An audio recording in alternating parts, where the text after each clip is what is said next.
pledge allegiance to the flag of the United States of America and to the republic for which it stands, one nation under God, indivisible, with liberty and justice for all.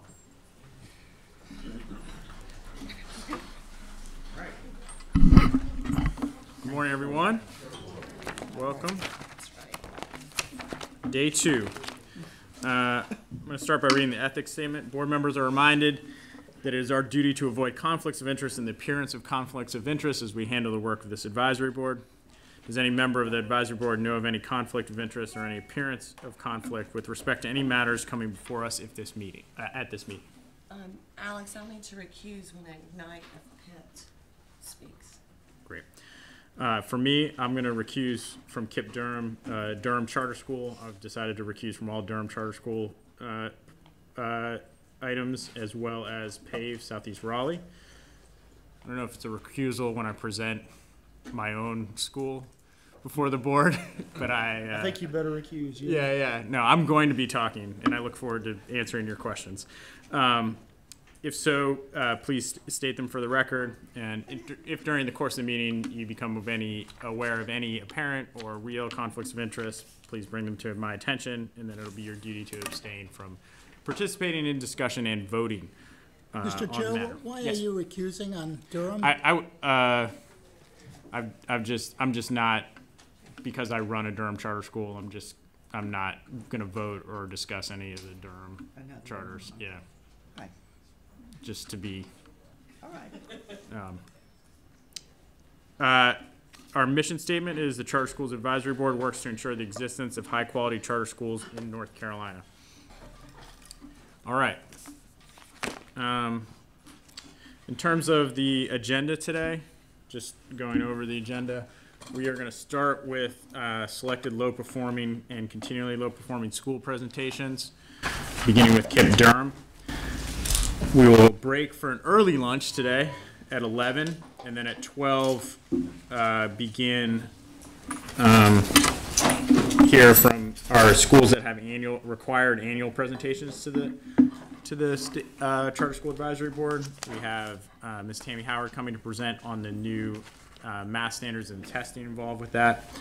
And then we have some additional continually low-performing presentations and some amendments at the end. We also are going to add an agenda item. Ms. Beccaro, did you want to tell us what that, we're adding the CSP, right? Yes, we are adding at the end of the day an agenda item that's on eBoard now, and I also sent you some materials via email regarding the CSP grant. I also I wanted to discuss before lunch, and then I think we'll need to go into closed session right before lunch to discuss some matters just around application process and interview process. So I just want to talk about that. And so might go into closed session before lunch and then come out of closed session after lunch. Well, obviously come out of closed session before we eat, and then right before we start at noon, maybe talk a little bit about the item that I'll bring up in closed session, but I want to consult with our attorneys first. All right. I brought a kitchen timer today. So we're going to keep on time. I felt like that was helpful yesterday. So we're going to start with KIPP Durham, and they have a 20-minute presentation. Or they have 20 minutes to present. So do we have KIPP Durham here? If you're here, you can come up, you can introduce yourself, who you are on the board, and this thing's going to be annoying. I might have to go back to the phone. Okay. Who you are on the board or on staff, and and then you can just begin. Real quick, just remind me. Good morning. I'm Gail Worthington. I'm a member of the board at KIPP Eastern North Carolina. Hi, Gail. Morning. Doug Kahn, also on the board of KIPP ENC, and I hope everybody voted today. I'm Mary Brown. I'm a board member of KIPP ENC, and it's my pleasure to introduce Gara Bell, the highly capable school leader of KIPP Durham College Prep. Ms. Bell joined KIPP Gaston in 2009 as an English school teacher, and she taught 9th grade. She was recognized by the KIPP Foundation with the Harriet Ball Excellence in Teaching Award and became assistant principal at KIPP Durham in 2017, sorry. Eric. Good morning, everyone. My name is Garabelle again, and I'm excited to be in front of all of you today to talk about the things that we're implementing at KIPP Durham to continue to have high student growth and work towards student proficiency. A special thanks to all of the board members for all of your continued support of KIPP Durham.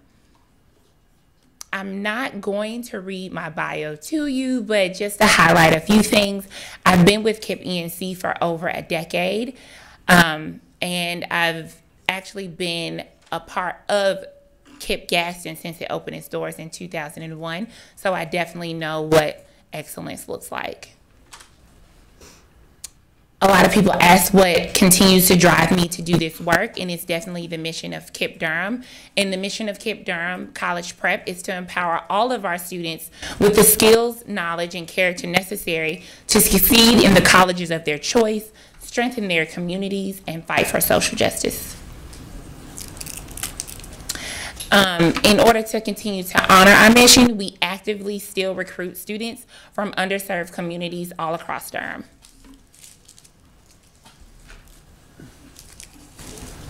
In August of 2016, we moved into our brand new building, and we are now fully grown, serving 350 students in grades 5 through 8. 100% of our students are African American or Latino. 100% receive free or reduced lunch. 13% receive special education services, and 31 of our students are ELL. Last year, my first year at KIPP Durham, we exceeded growth. In 2016, 2017, we actually missed exceeding growth by only 1 point. And even though we are not exactly where we want to be, I'm definitely proud of our growth that we have achieved at KIPP Durham, and we are definitely on the right trajectory.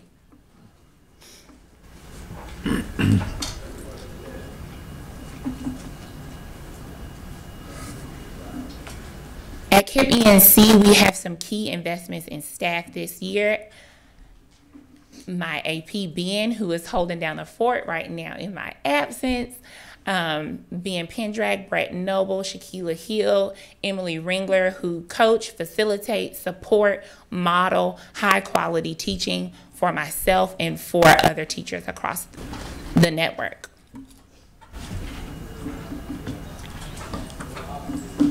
Some targeted partnerships that we have at KIPP Durham. We work with the Hill Center, which is a program that aims to close literacy gaps by providing intensive remediation for students. All of our EC teachers at KIPP Durham and our ELL teachers are trained with the Hill Center, and we've had a lot of growth with our students. They've at least grown at least 2 grade levels with this program. Something that I'm also really excited about that we've started this year is that we have a partnership with NCCU's School of Social Work, and we have 2 social workers that come to our school at least 3 days out the week, and they have afternoon interventions with our students where they talk about problem solving, anger management, how to control their emotions. And what makes me really excited about it is that this is run by one of our alums from KIPP ENC.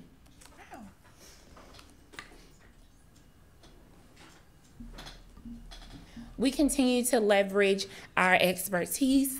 We have 17 years of demonstrated success at KIPP Gaston College Prep, and that's definitely where I started my career.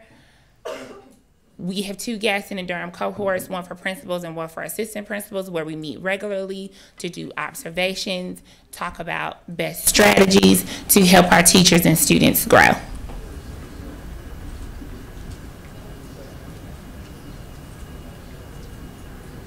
KIPP Durham has achieved full implementation status across the 12 indicators that we had last year, as stated on this slide. And we've also implemented the 3 remaining indicators from last year, with having We are utilizing Whetstone. We're having content team meetings. We've been trained by the Alliance Behavioral Health and DPI.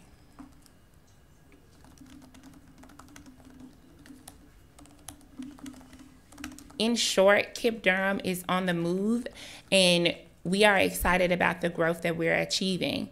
We are still working towards student proficiency. We're still providing our students and teachers with the high quality education that they need to be great. Though the majority of our students enter 5th grade achieving below grade level, we have been able to meet and exceed state targets for academic growth. Do you have any questions? All right, does anybody have any questions? Looks like the trajectory is going the right way as far as growth goes. I've got a couple of questions. Did I hear the word social justice in the mission statement? Yes. What does that mean? I don't recall seeing this in the application a few years ago. Yes, so social justice is where we talk about and help our students understand some of the social injustices that they face as students of color, of women, men, able-bodied people, and we implement that inside of our curriculum so that they know, so that they can help not only themselves as underserved students, but all groups of people that have been typically underserved in our country. So you're not working exclusively on educating the kids, is that right? We're trying to create well-rounded individuals who can push our country towards equal rights for all people. And then are you exclusively college prep, or is there any workforce prep, or? We're college prep. I'm sorry? We're college prep. Is that appropriate with at-risk kids and high poverty? I mean, shouldn't part of the We believe that education be, I mean, not everyone's going to college, are they? We believe that what we do is that we want to give our students a life field of choice, and we want to be able to equip them that when they graduate from college, when they graduate from high school, that they get to decide their own futures. And that we don't dictate by putting them on a track of college prep or workforce. We put them all on the college prep track, and we give them the high quality education that they deserve so that they can then decide their own futures. Thank you. I just want to say I have worked with KIPP at the very beginning when it was in New York and in Texas, and with the two guys that really started it. And I just want to say you guys have done an unbelievable job taking students that have not been underserved, that have not seen the potential of what they could do with their lives. And KIPP has been known throughout our country, and I just want to thank you for what you're doing and you have been done. Yeah, thank you. All right, any other questions? All right, well, thank you for your presentation. Thank you. Back to you, Mr. Chair. Tammy, how many students from KIPP Gaston have gone to college? Over 90% of the 5th graders who started with us that were below grade level. And they have 6 times the national average graduated from college. So outperforming students from middle and lower incomes with graduation rates. For years. I mean, for a decade. Yeah, for decades. So I think that answers the question, Alan, right? And they're all going to college. Almost 100%. 100% of our seniors for the last decade have been accepted to 2 or more 4-year universities. How much in scholarship money? Averaging about $2 million a year. All right. Got my vitamin D there for a minute. All right. Next on the list is Rocky Mount Prep.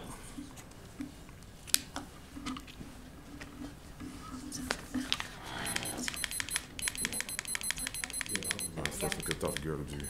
Hers after mine. Thank you. Good morning, Chairman Quigley and Charter Board members. I'm Todd Pipkin, head of school at Rocky Mount Prep. Dr. Gear will address the comprehensive and transformation academic plan shortly, but I wanted to pinpoint that the data presently does not represent the total picture of the work being done at Rocky Mount Prep or the transformation. 2 years ago, I stood in front of you from this board and promised a swift and strategic change for Rocky Mount Prep. What I did not expect was the total overhaul of not just the academic plan, but the whole school transformation that consisted of a physical building being transformed, reorganization of the HR department, power schools being reorganized, technology being reorganized, transportation being reorganized, testing being reorganized, marketing and communication being reorganized, food services being reorganized, and the business department being reorganized. Also revamping an educational and executive team, and finally reestablishing a community that had lost trust in Rocky Mount Prep. Slide 1 talks about our expect excellence, express excitement, extend education, express prep. That was the mission that we looked at starting with when we first got there. And it demonstrated that the mission drove the work the first year that showed, for example, us being able to open a new cafeteria because the scholars ate in the classroom. $50,000 to replace carpet. The carpet had mold in it. A realignment of our bus routes would save the school over $50,000. New classrooms built to reduce classroom sizes. A new media center. Redevelop and an overhaul of our PD development that Dr. Garrett will address shortly. Reestablishing a working relationship with DPI, it had been fractured. Creating a school working culture of high expectations for the staff. New teacher pay scale, creating equity across the board for all teaching staff. Extensive community engagement plans that consisted of 32 sweet chats, talking to staff, talking to parents in the community about their concerns. And finally, redesigning our website and communication marketing plan that would engage the community that lost trust in Rocky Mount Prep. As we go to slide 2,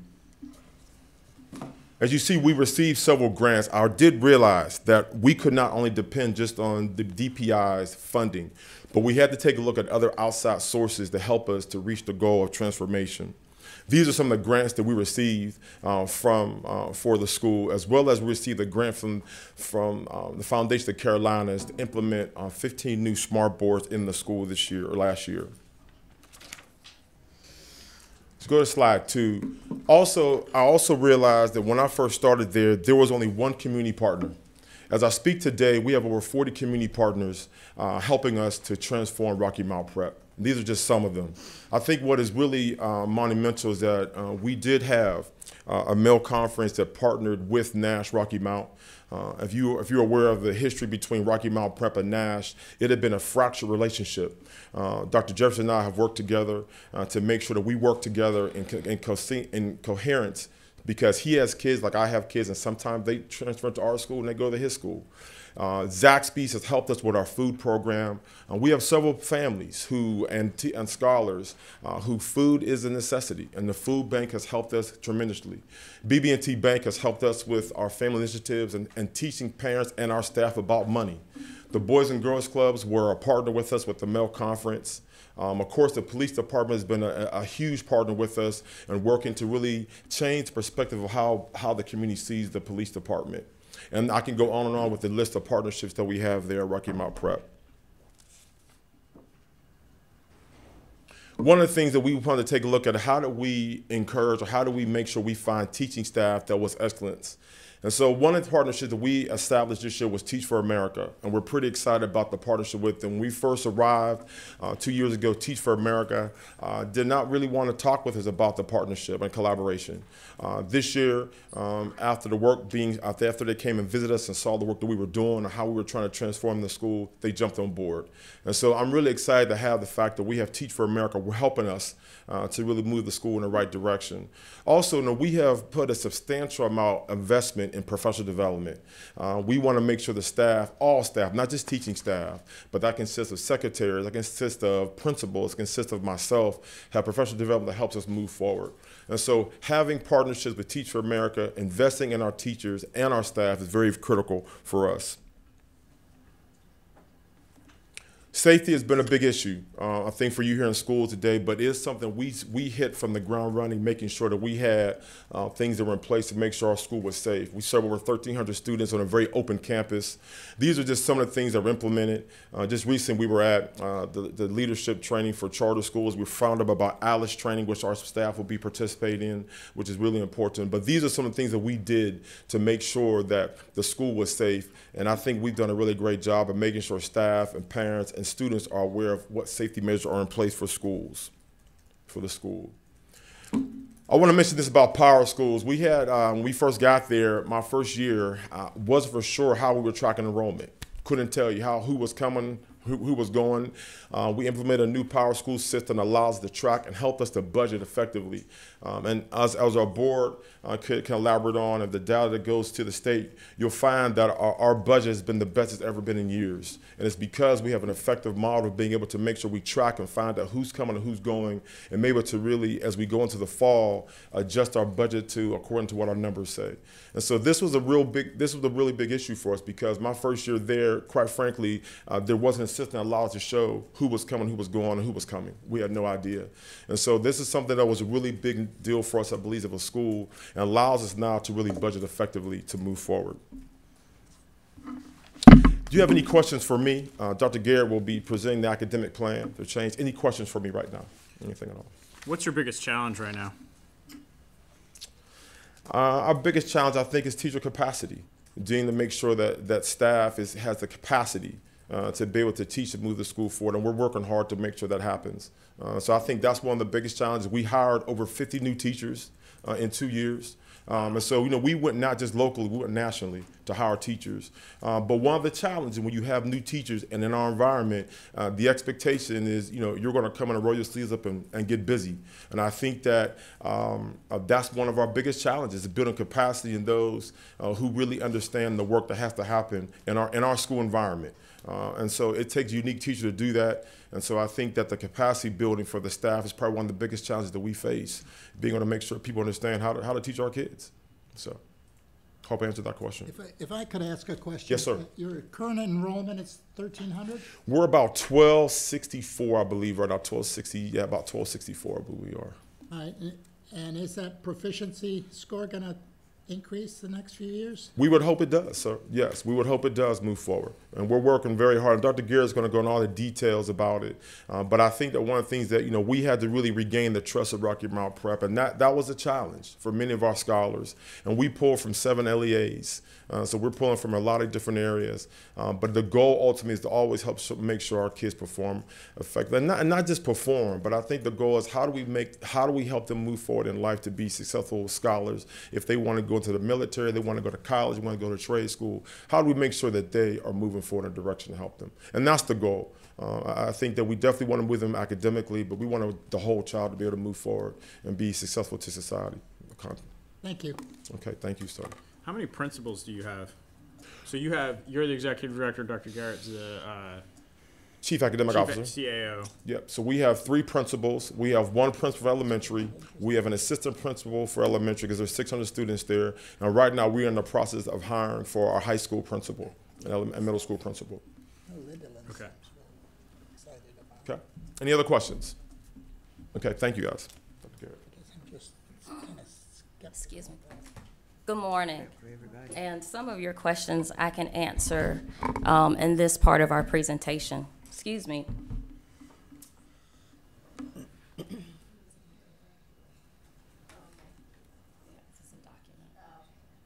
And so with our academics, you can see over the course of the 17-18 year, where we landed with our achievement score, it almost stayed the same from 17-18.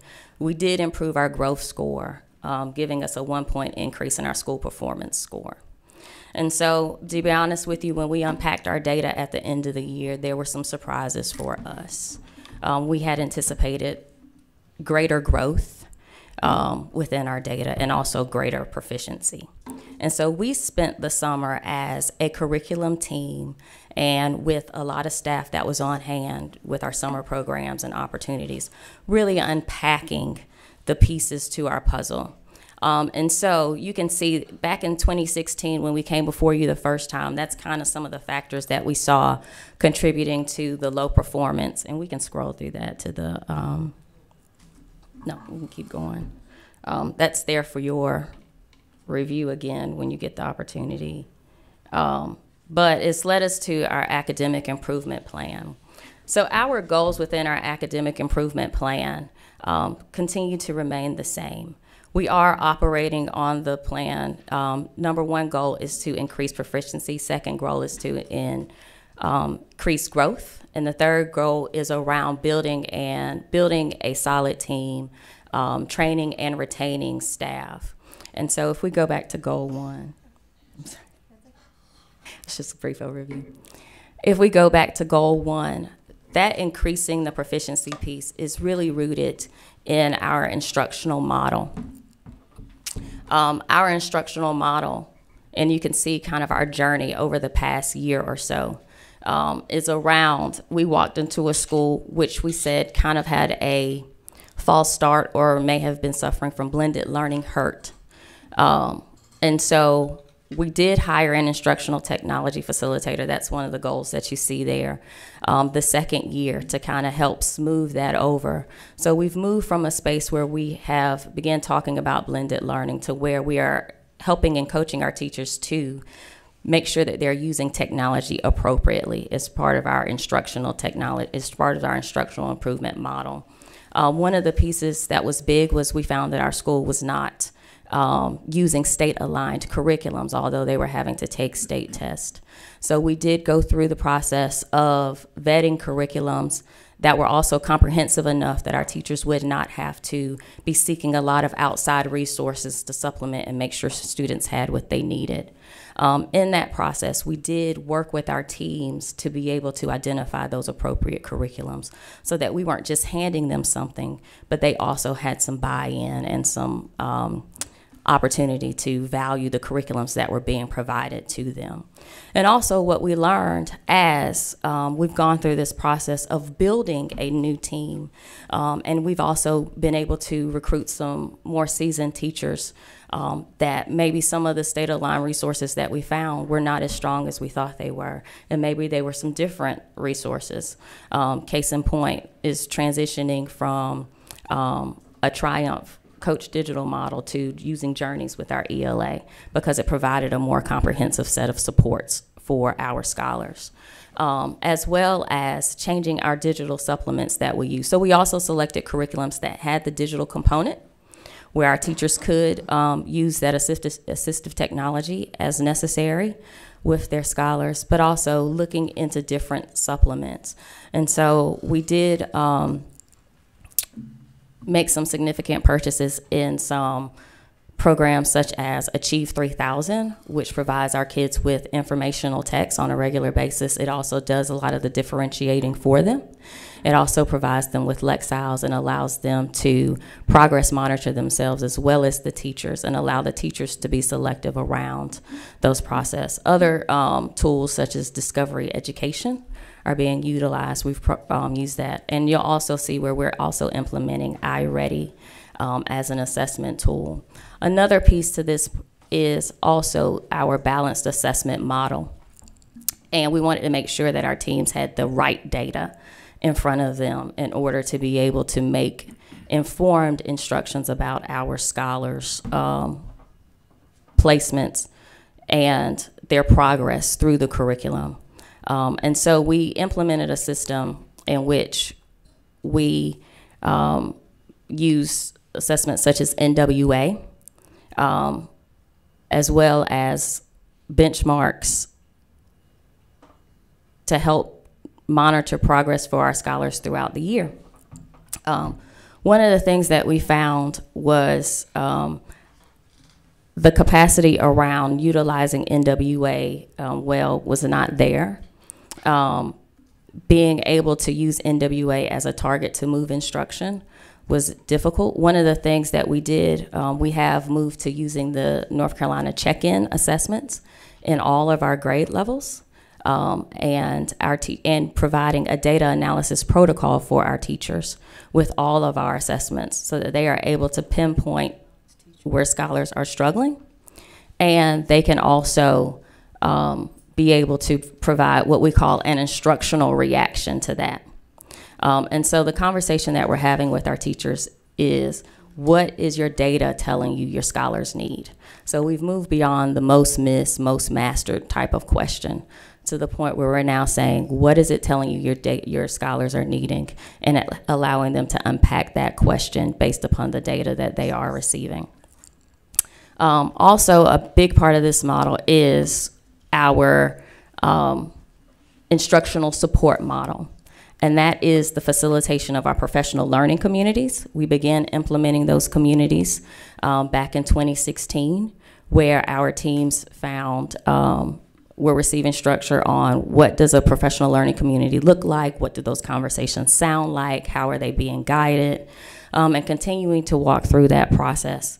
Also, our co-teaching and modeling for our teachers. One of the things that we found as a curriculum team, we did need to go in and do more modeling for our teachers, more examples of what the expectation should be. So that is something that we are doing. Every member of our curriculum team, including myself, goes into classrooms and teaches in our modeling this year at least once a week.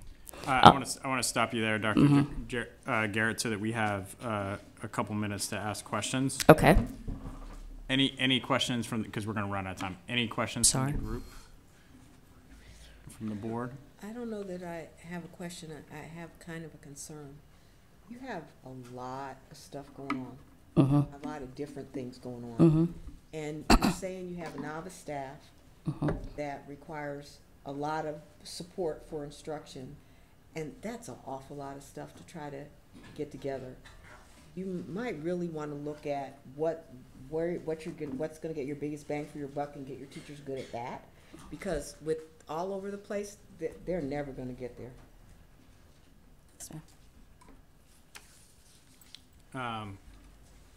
My question was, I don't know if you want to respond or kind of similarly, like, what do you feel like you're winning on right now, and what's like the biggest gap, biggest challenge that you see?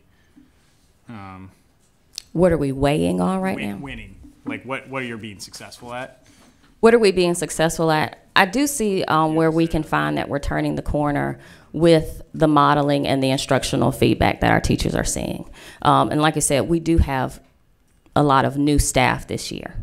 And so even from the beginning of the year, when we're looking at where we are by the second quarter, we can see that instructional feedback is being taken and it is being used, and we can see the growth in our team in most cases. And I think one of our challenges is with the turnover, when we're making the investment and we're spending the time and we're coaching and we're sending them out to professional developments, because content knowledge is a big factor here as well. And so, you build and you strengthen people, and then they leave, and we're back in the process of doing it all over again. What would account for the teacher turnover? Why are you losing people, especially if you're providing them with support to get better? Well, I think, one, we have had changes in leadership. And what we have learned is that there were some inconsistencies there that created some levels of frustration, which is why in this process, Mr. Pipkin mentioned that we are in the process of hiring a principal to serve as principal of our middle and high school and combining those schools. And that's one of the reasons why we are being extremely strategic around that process, is one, creating that level of stability and consistency of expectations as we seek out the appropriate leadership for those areas. And I also believe that there's an expectation. You are going to do lesson plans. You are going to teach +1. You may have to do your teaching, but also do an activity. And what we found out is that people were just there to teach. They were just to work. They weren't there to help kids. And so we're not going to have you not helping kids. And so either you're going to follow as far as what the expectations are, or this isn't the place for you. And I think that we have worked very hard to get staff that see the mission and the vision moving forward. And so I think that sometimes, I think that's why we had to revamp our HR department. We had to take a look at how we were hiring. We had to take a look at the process when people coming in for an interview. So we've done a lot of work, and we've had to really make some very hard choices that made us work a little bit harder. But I would rather, in the long term, have the right person in place than have someone who's going to not do the job that we're asking them to do. So. The new staff you're hiring, are they experienced or inexperienced? It's a mixture. It's a mixture. We have some, our Teach for America folks are coming in brand new. One of the things that we've tried to do, and as Mr. Pipkin said, our interview process may be a little more extensive than some other areas because we are trying to be very strategic about getting folks who are committed to doing the work that we're asking them to do. So we're upfront. Yes, your lesson plans have to be turned in a week in advance because we're going to give you proactive feedback on those lesson plans before you ever stand in front of scholars and deliver them. Yes, we do have a PD every Friday. We do that on rotation. 1 week is a whole campus PD, and that's whatever big initiative we're moving. The next week is a PLC week, and that comes behind our big assessments. So if you're given an NC check-in, right after you get that NC check-in data, you have an extended afternoon to work together and provide and design your instructional reactions around that data. We do a PD menu, and so that's from our walkthroughs and from our conversations with teachers, and they tell us what they need based on all of that data, and we provide a menu around those. So if I still need help with classroom management, you get to go to the classroom management session. If I need help with rigor, you get to go to the rigor section. Whatever, if I need help with Google, using Google Classroom in my classroom, you can go to the Google Classroom. And so that's our most responsive PD that we have. We do a school-based professional development, and that's where principals meet with their teams, and whatever it is that particular team needs, they do. And then we also have what we call a classroom day, and that's classroom time. That's where you spend time in your classroom. You can choose to work on your lesson plans. You can choose to rearrange your seating. You can choose to do whatever you do. We don't touch that. And our team is extremely appreciative of that, but we're very upfront that we expect you to be here till 4 o'clock on Friday, engaging in these activities. We're very upfront that you need to be coachable. You're going to get a lot of feedback. And as a curriculum team, we meet weekly to make sure that we are calibrated on how we are addressing instructional happenings back in the classrooms, so that our team is not getting mixed messages or mixed opportunities. I'm checking lesson plans, but you're not. Or I'm doing walkthroughs, but you're not. No, we calibrate every week. Another piece is that building equity piece. And so, like I said, we did a lot of unpacking this summer. And we're using the building equity framework, which outlines equity in 5 peers. And in doing that assessment, one of the things we realized was that physical integration was an issue within our school community. And so we're addressing that. So when we're talking about lesson plans reviews, we're actually doing a greater push around how are you providing modifications for your exceptional students within your lesson. Are you being extremely thoughtful about that? You can't turn in a blanket lesson and you know that you have exceptional students and you don't make accommodations for those kids based upon their IEPs. So we're having those conversations. How are you including students? When you say you're pulling small groups, how are you designing these small groups and being intentional about those designs? And so we're pushing a lot of those pieces. The social emotional learning, you can see some of that as well. And so we are extremely upfront. Every person that comes in, and when this was another inconsistency, every person that comes in has to present a model lesson, and they have to do it in front of students. And our students actually provide feedback. When that person leaves the room, I take a survey of the students, and they give feedback. And students give really good feedback about these model lessons. They see a lot, and they know exactly what they want to see in somebody who's going to provide a learning environment for them. And so it is, we have some very high expectations, which may have been fairly uncommon, but we are very relentless about making sure that those are met. How long have you two been in the team? 2 years. 2016. How Yes, many ma'am. of your students do you retain from year to year? What's your attrition rate? We would have to go back to get the exact number, but we've maintained about a 1,250 population. But of the same students? Primarily, yes. And you'll find most of the students decide to stay at prep because they've been there for maybe kindergarten on, and families believe that we regain trust of the families, because at one point when we first got there, there was a lot of discourse of families saying, I need to go somewhere else. And I think that we really talked to parents about what was their need and what did they want to see. And so I think that we provide an option, a really great option for many of the parents there. We're going to get where we have to get to, but it's going to take us some time, but we're working to make sure we get there. Yeah, and when we talk about the expectations piece, and we're having a lot of conversation about our team, but that's as well as our community. And so we're trying to make sure, back to this physical integration piece, that we're being inclusive, that we are including our parents. Our language that we use with our parents now is that we are enlisting you as our allies in this work. And so you'll see, we now have a family engagement committee that is working to provide those various opportunities within our school community. You'll also see where we've hired a student support services coordinator that serves, and it's a coordinator position, and it's part-time, but it serves to help us do a lot of the lead work around the attendance issues, around the tardy issues, and the types of things that we're uncovering as we are having conversations about displacement, about quality of life.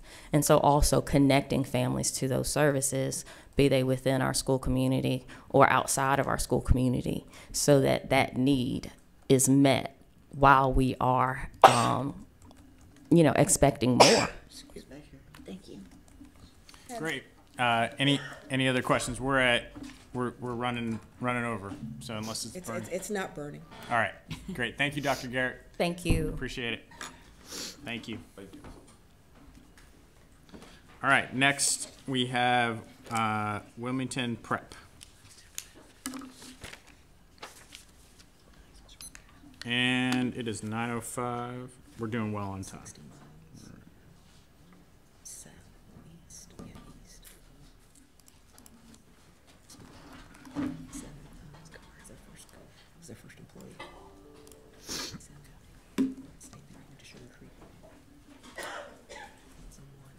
Mr. Chairman, distinguished members of the board, ladies and gentlemen, good morning.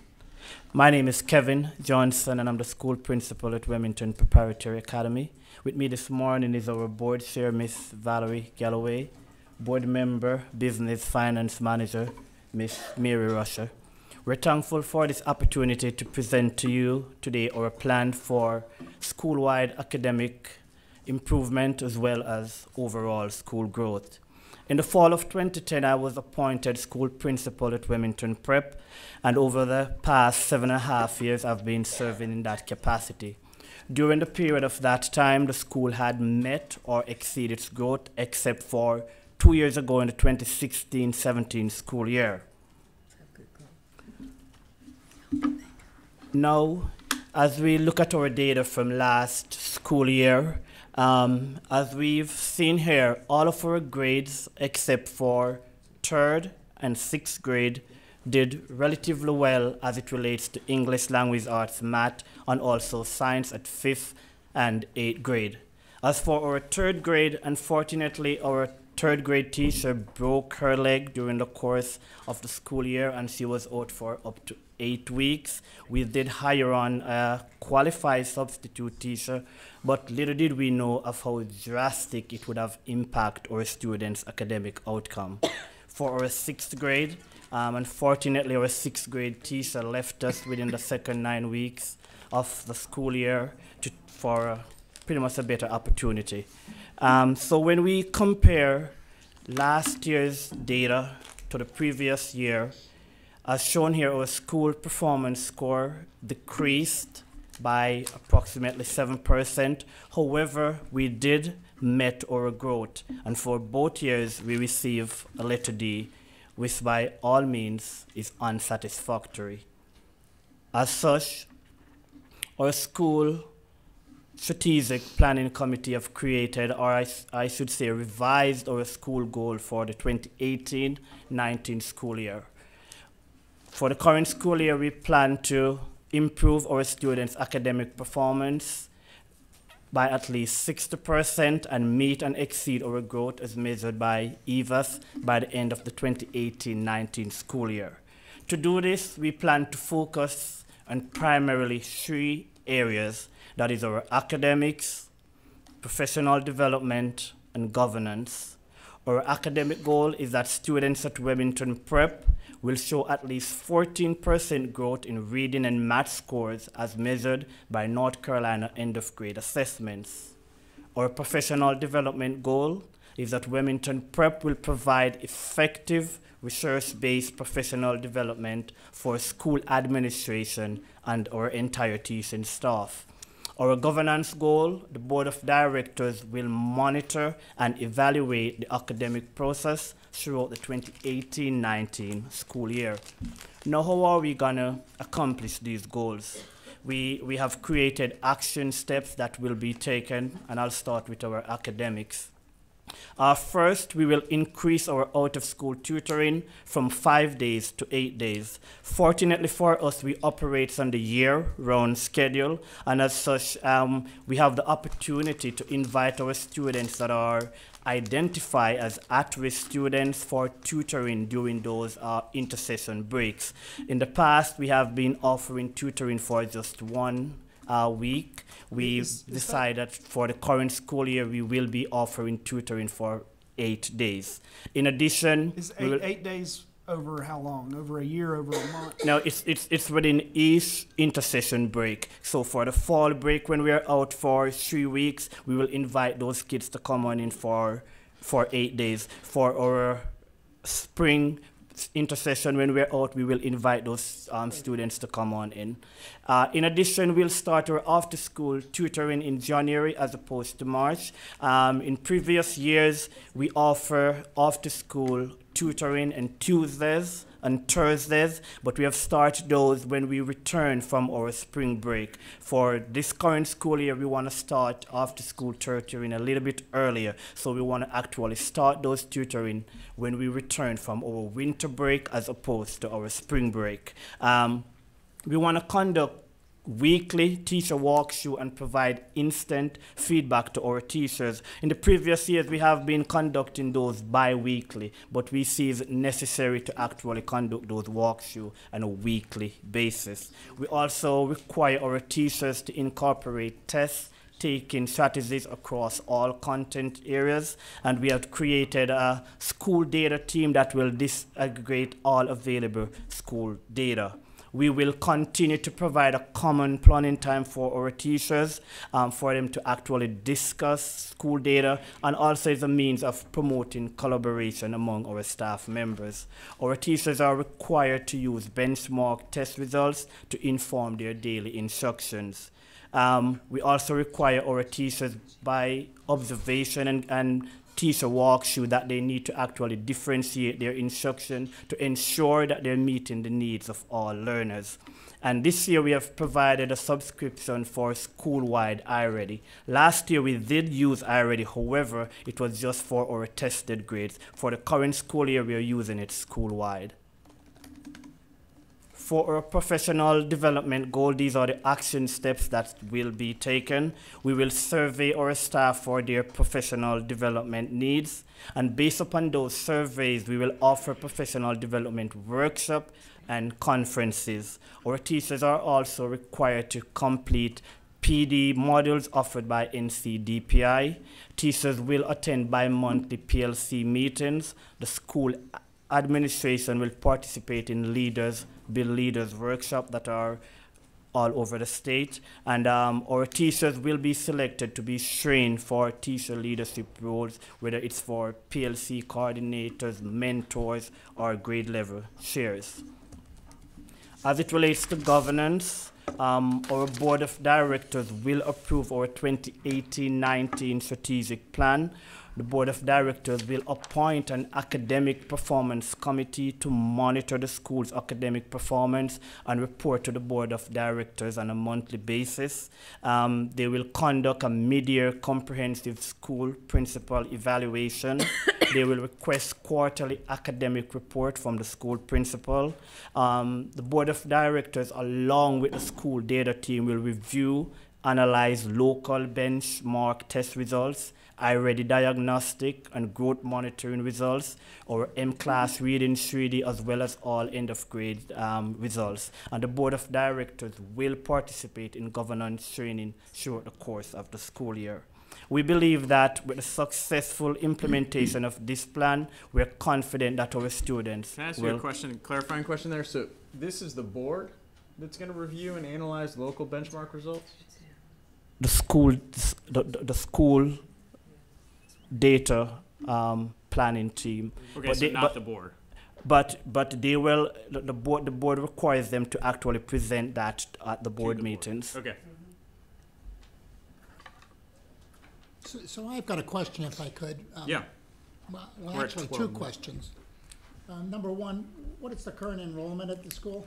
140 students. 140? Yes, sir. And there's a 24-point spread between grade level proficiency at your school and New Hanover Public Schools. Is that going to narrow this school year, that spread, that 24-point proficiency spread? Most definitely. As that is why we have created this plan to address those areas. I guess I'm kind of disappointed. I mean, the plan itself is okay. But I mean, it's nothing groundbreaking. I think probably 90% of the charter schools out there are following this plan anyway. And so I guess I don't understand what y'all were doing before that was different than this. You know, I mean, it sounds like you're going to just, start doing your tutoring a little bit earlier, increasing the out-of-school tutoring, as far as that goes. And I mean, and I understand adding the iReady in all the way across the school instead of just the tested grades. But, I mean, I hope it works. But it seems like this is, it's what a lot of schools have been doing for years. So, I mean, it's really nothing groundbreaking here. I have a question. How many of so last year there was 135 students.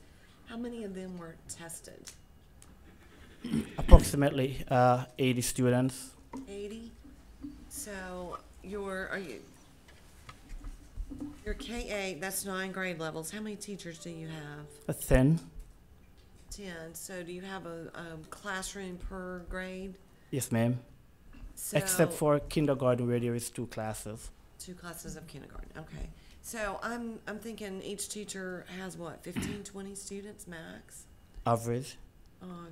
Yeah, it just seems like if I were teaching, that would be the ideal situation. If I had a tiny class, I would hope that I could move those kids. Can we put the slide back up with the data? That's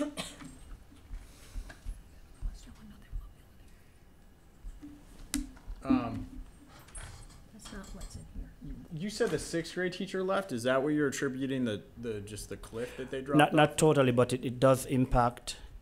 Because when we really, as a team, when we meet and we look at it, those are the only 2 classes, and it's not just like in a particular subject area. It's in both. It's both for English language arts, and it's also for math. I mean, what's going on in 4th? This data is fascinating to me because it's inconsistent with my experience in that the rigor of the 4th grade test is very high and the cut score is really high, whereas the 3rd grade, particularly in math, is low.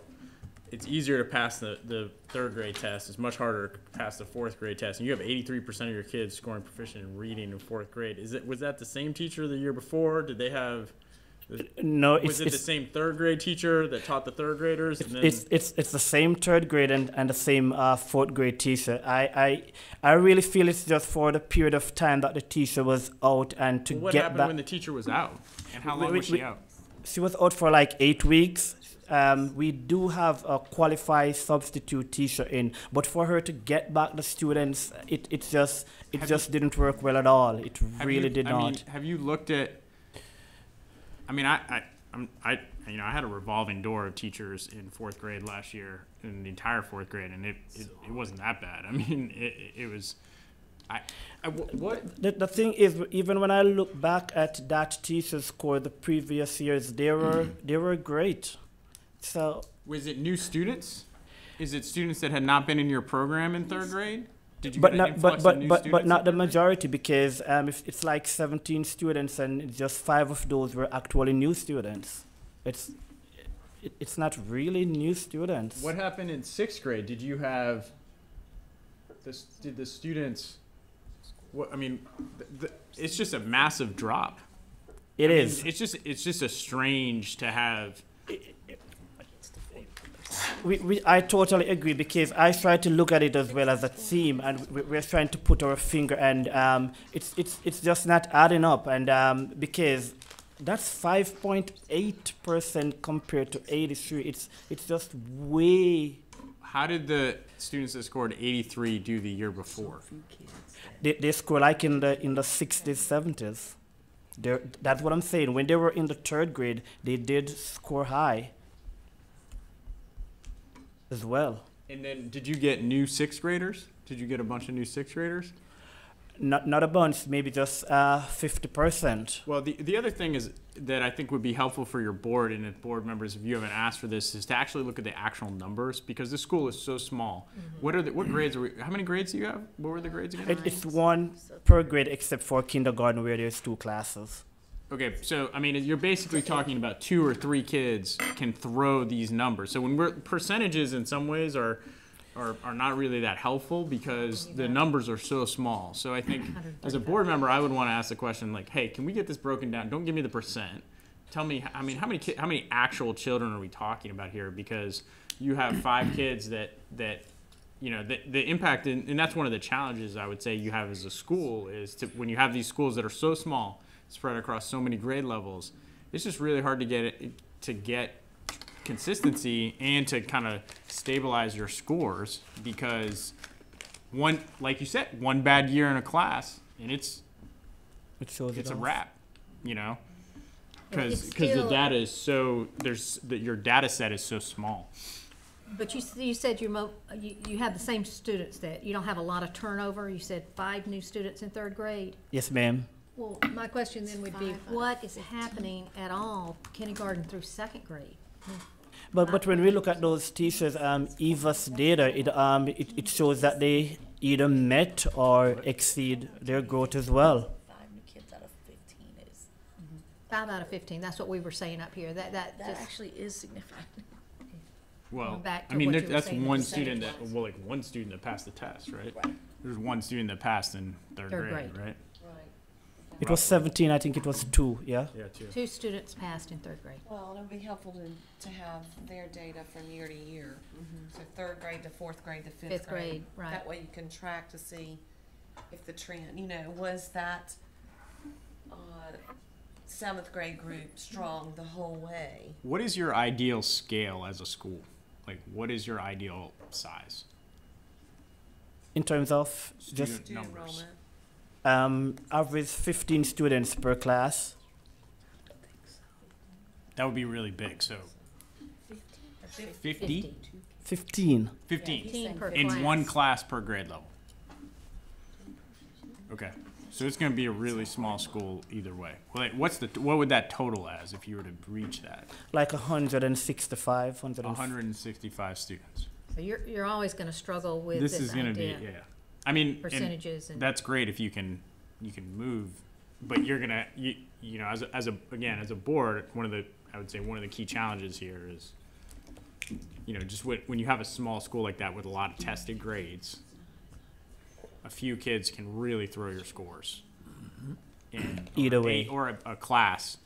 So I think I would like to see in one of your strategic plan, what is your backup plan? Because basically what you're saying is you had a teacher that left, you had a teacher that broke her leg, and that is what's responsible for the scores. That's a big part of it, right? The bad data. It is, but obviously that could not be all, because as I say, when I look at those third grade students, when they were in the majority of those students that were in the second grade, and look at their M-class reading 3D data, they did meet or exceed their growth at the end of the school year. Well, with the third grade, did they, is it the same teacher in third grade again? For maybe the last 5 years. Yeah. And that person We was back have again? a really low teacher I would just say, turnover. like, if I was a board member, I'd be asking, like, what is our plan? What is our sub plan? Because at a school like this, where you have one teacher that goes out, I mean, things happen. Honestly, we thought we had a qualify. We thought that person would do a great job, but unfortunately, she just did not. Yeah. This is my concern, is that last year you came before us and, you know, we had a plan. This year you come back and you're almost 7 percentage points less proficient. I mean, you didn't increase at all from last year. But we did met our growth, and it's not an excuse, but I think we're going in the right direction. And if it wasn't for those 2 grade levels, I feel we would have shown significant growth. So we're hoping this year we will get it right. How long were you guys out due to the hurricane? We were out for 3 weeks, but luckily for us, we operate on the year-round schedule, so it coincides with our intercession break. Oh, that's great. So that's good. That's really good. So you're not gonna, because I'm just worried about time lost. No, what we did, we just reorganized in terms of our break and asked the teachers to come back a week early. Okay. One more question. What about your BOG this year? What was your percentage of pass on the BOG? Beginning of grade. Say it again. Your beginning of grade assessment in third grade. For the current school year? Yes. It was like 46%. Passed? Okay. That's high for BOG. Well, that's really good. That's All really That's high good. for BOG. That's really high for Yeah, that's BOG. high for with BOG. students that- yeah. All right. Well, okay. Is the board chair here? No. Did you have any comments, or was there anything you wanted to? No, you kind of addressed everything. Okay. Could you come to the microphone? How do you feel about the plan that's in place? I feel like it'll actually work. I have every confidence in Dean Johnson and the staff that we have. I did have concerns about that third grade teacher as well, but, I think that the plan of action that's in place right now, I think that we'll be able to improve this year. And that's one of the reasons, too, if you notice that we are going to be conducting mid-year comprehensive school principal evaluations, and actually just looking more at like a backup plan and ways that we could actually measure the performance better. Okay. Any other All right. questions? Any other questions or comments for the folks from Wilmington Prep? I have a comment. Yes. I would just like to point out that our mission, the mission of the school, sets us up for challenge. The mission of the school is to serve urban, economically disadvantaged children. And we have stayed true to that mission. And by definition, every year that we set out to follow that mission, it's a big challenge. It's a different challenge, but it's a big challenge because the vast majority of our students are indeed from urban, economically disadvantaged backgrounds. And in most cases, they have more than an economic disadvantages. So I think that's to be taken into consideration. Thank you. Sure. Yeah. Let me chime in on that, if I may. As charter schools, We're supposed to be innovative and think outside the box so that we can target groups like you're speaking to and close those gaps and make a difference for those kids. If we're not accomplishing that goal, we don't have a reason to exist. So yes, you have a big task, but as charter school, that's our mission, that's our goal. We're out Sir. here to make a difference for these I kids and agree. these families. I agree. Thank you. And when you choose that as your mission, Right. then you want to be successful at what you do. Right. You can't use the same things that cause you to choose it as a mission as the reason why you can't make your mission. Exactly. And I just want to say, kids of all backgrounds and income levels can achieve at the highest levels. If you don't believe it's possible, you need to go visit schools that are getting it done. You need to go to Sugar Creek and see it. You need to go to Henderson Collegiate. You need to go to Gaston College Prep, where students are outperforming kids of all races and income levels. I also think that the bottom line is, if you're going to serve low-income children, barely meeting growth or not meeting growth is just not good enough. Like, if your mission is to serve those children, that population of students, and every year you barely meet growth or you don't meet growth, it's just not worth it, because that's all the traditional public schools are doing, and it's not worth the effort and the energy and the money from the state to continue to do mediocrity, because mediocrity has been the problem and continues to be the problem. And for kids that are academically behind, as you described, or who come from extremely difficult home environments and lack the economic resources, they're behind. If we just barely meet growth every year, what are we doing? Like, what are we doing? We have to exceed growth or get pretty darn close to exceeding growth. And I put my school up first as one that's got to meet that bar, because if we decide that that's what the students that we want to work with, otherwise they're better off finding a school that's going to exceed growth so that they can actually catch up. Because if you don't exceed growth, meeting growth is a year's worth of growth. You did what you're supposed to do. Like, let's call it what it is. You did what you're supposed to do. So if you come in, as everyone stands up here and says, and I'm not just talking about you guys, comes up here and says, our kids are behind. Okay, well, if you meet growth every year, they're just going to continue to be behind. At some point, you got to close growth is required, but at some point, you got to close the gap to proficiency. If they never get proficient, we haven't accomplished anything. Right. Right. And we, unfortunately, if you sign up to do the work, you got to be willing to take on the accountability as part of the deal. And let me just add something right there too. I don't feel like she really, I can't say what she intended, but as a parent of a student who actually attended Wilmington Preparatory Academy from 2nd to 8th grade, she actually graduated and went into Wilmington Early College. She's now looking at colleges now, and she has a slew of opportunities in the college, being accepted in several different colleges. So they are really working very diligently to address their issues academically. Myself and my family, we actually we have a background in the urban area, so that's no excuse. So I feel very confident that we will be able to improve. They've done it before, and I'm very sure that they could do it, continue to do it. But of course, the challenge I feel that we face is actually technology. Being able to have technology in every student's hands, the equipment that they need, and just being able to follow through with whatever it is that we set out to do.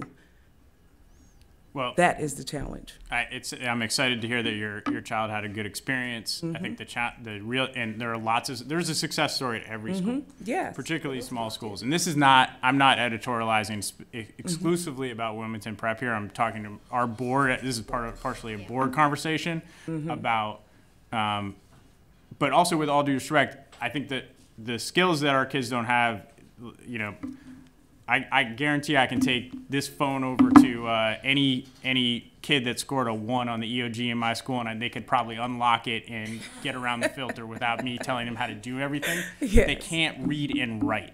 and they Exactly. cannot do math quickly and efficiently. And the problem actually is critical thinking skills and writing and math. And I actually think that's the core issue. And and while there are success stories at all these schools, the reality is, like, if we're not doing it with a significant number of students at scale, Exactly. we need to really ask the hard questions, like, should we continue to do the work? And that's the accountability that comes with the desire to be a charter. Yes.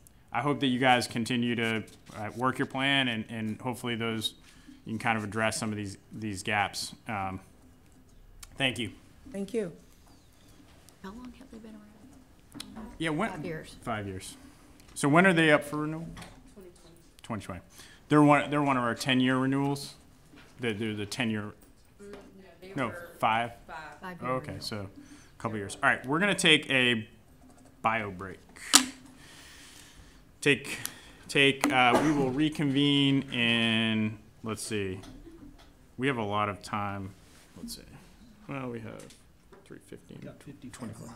Okay, so let's just take a quick, 5-minute break, and let's try to be back here in 5 minutes. So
members of the Charter School Advisory Board. My name's Tom McCarthy.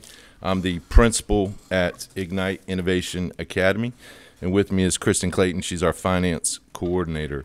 Little different approach. I want to preface all of my comments this morning before I get started with, it would be very easy for me to stand here and point the finger at previous administrators that were there, but I do not want to do that. I have been with this school since the doors opening, however, in different capacities than the lead administrator. So I completely 100% accept my role in some of the results.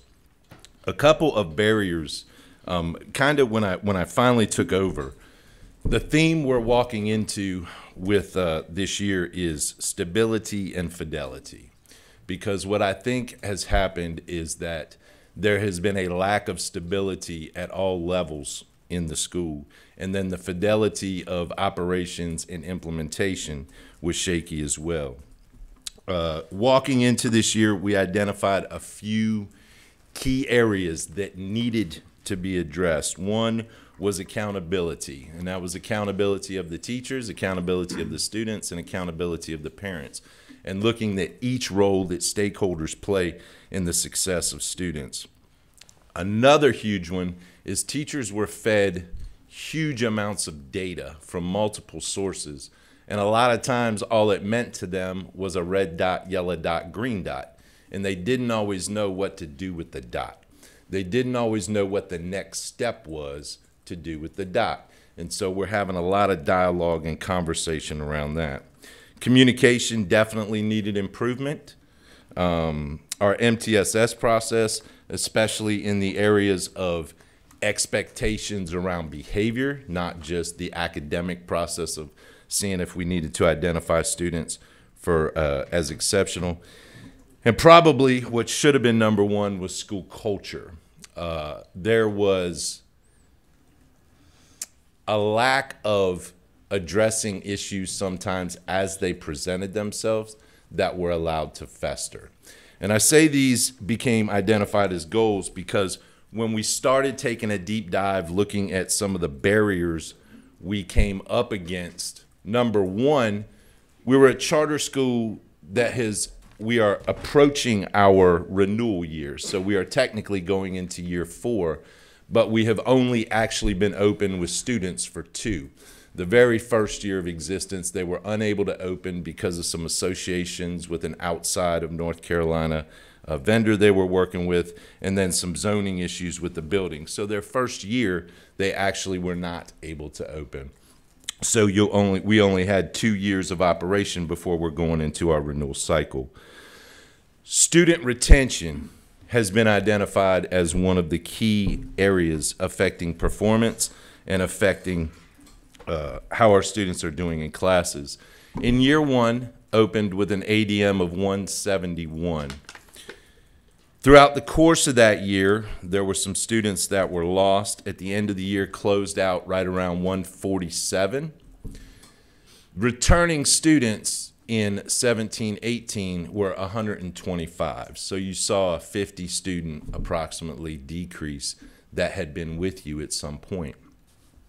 ADM in year 2 opened at 251, which means that in year 2, half of your school was brand new to you. As we went into this year, we were a little surprised. We had several families tell us that they were returning that then didn't, and we had several families that had signed up to attend that didn't show up. Unfortunately, last year, we peaked at a high of around 270 students with a 251 ADM.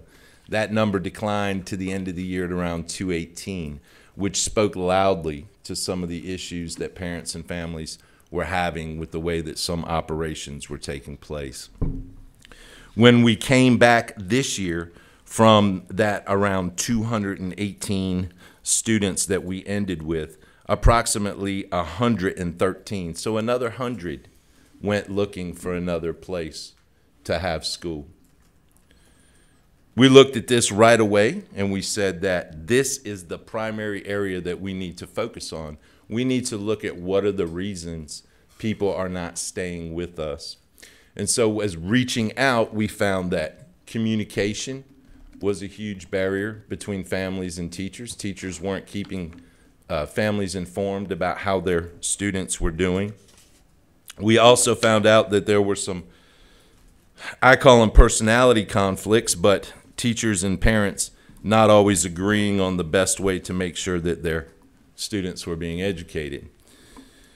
I pride myself on being somewhat of a people person. Reaching out to many of those families, we tried to bring those in.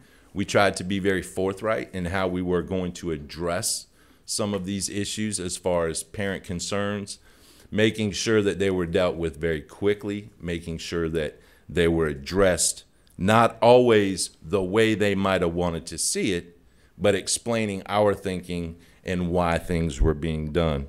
That was lacking in the past. How many students do you have this year? This year, our ADM should be right around 206. So we saw about a 40 student reduction. What grades? K to 6? We are K-8, sir, this year. Each year we grew a grade. If we had opened year 1, we would have opened K-5. Because we had to delay, it was opened K-6. Then we grew to K-7. This year we're growing to K-8. And we're at about 200. ADM was 205. As we sit today, I think we're right at 200. So you're in your first 5-year renewal cycle? Yes, ma'am. Okay. But 2 of those years, you were not open? One. The very first year, ma'am. Okay. So in 16-17 we were open, and 17-18 we were open. What has been your roles at the school? Yes, sir. Originally, I was with a group, I guess you would call it a consulting group, and we were working with several schools trying to help them open up. I kind of fell in love with this one. Also realized stepping out of an administrative role from another charter school may have been a mistake. I missed the interaction with students and teachers and families and realized that was my true calling. I interviewed with another charter school in North Carolina that was very close to Ignite, was about to fly to Michigan to sign paperwork, and the board at Ignite Innovation Academy said, "Tom, we cannot lose you." There was a little bit of financial issues at the end of year 1. Had to work with a lender who actually owns our facility to get through that year financially. They asked me to come on to handle kind of the financial and facilities end of Ignite. So I went in with that sole focus, not wanting to step on toes of the executive director at the time, trying to stay in my lane. As we went through the year, that became harder to do. And then I didn't want to be part of a power conflict. That's not my style. But the board began to recognize some deficiencies and some things. And they approached me about becoming the principal, and because a large chunk of me was in helping to get this place established, I did agree to do that. And you took over when? Technically, it was March, end of March. Late in the year, one of the first things we did was reorganize and restructure some of our committees and looking at the work that our committees did. We had a lot of staff members that wanted to contribute. However, they didn't feel like their voices were heard. So we tried to set up a system where every staff member had the opportunity to contribute ideas and have opportunities to lead some of these committees and lead the work. What do you think is the primary reason that your school, that this school, the academic performance is so bad? We're losing momentum. We had great momentum in the lead up. I think there was a huge kind of exhale and loss of momentum when they could not open year 1. They were anticipated to open with 2 full classes at each grade level. Had they opened in 15-16, it was very difficult to keep those families engaged when you didn't even have a building that you could show them initially. So that became difficult. So a lot of work went into trying to keep the families that had originally signed up, at the same time trying to recruit new ones. Going into year 2, I thought a great job was done with recruitment and bringing in some new families. Obviously, jumping from 171 to 251 was pretty significant. And had numbers come in this year the way that we anticipated that they would, we would have been up around 270. So it just speaks to some of the disconnects that were happening. Well, you're And talking about student numbers. yes, sir. Yes. I mean, Yes, sir. the bigger issue here is that this, from the out of the gate, the school has not met growth. Correct. Some of the, I mean, the overall performance on top of not being growth is 30 points below the county. The black and white achievement gap is 47 percentage points, despite it looks like 60%, 62% of the students are black who attend the school. Yes, sir. These are really troubling numbers. Absolutely. I mean, And it's so bad. and there are discussions as you're bringing forth that were not being they weren't taking place. Those discussions weren't taking place. And so now what we're looking to do is we're trying to make our teachers more aware of these gaps, make sure they understand what they mean. And I go back to the data and understanding what the data is telling them and where the data is instructing them to go. I'll give you a great example. One of the things we discussed in professional development, we use a station rotation model in our classrooms. And so you have teacher-led, you have a technology piece that you use for a certain amount of minutes, and then you have collaborative or individual. Many of our teachers coming from a traditional background would walk in and their mind would go straight to, okay, I've got a 90-minute block of literacy, I've got 18 students. This works out perfect. 3 groups of 6, 30 minutes at each station. And what we tried to get them to do is understanding that data tells us it does not look like that. You do not break it down like that. Some of the students in the room do not need 30 minutes per day of that teacher-led piece. They need to be working where they can expand and work together because they're working at a little higher level. They can be doing some more independent, collaborative type of work What to is enrich. I mean, I remember this application very distinctly. Yes, sir. Because it was just by the hair of its whatever chinny chin chin. Yes, sir. It passed by hair. There was a lot of debate about it. Yes, sir.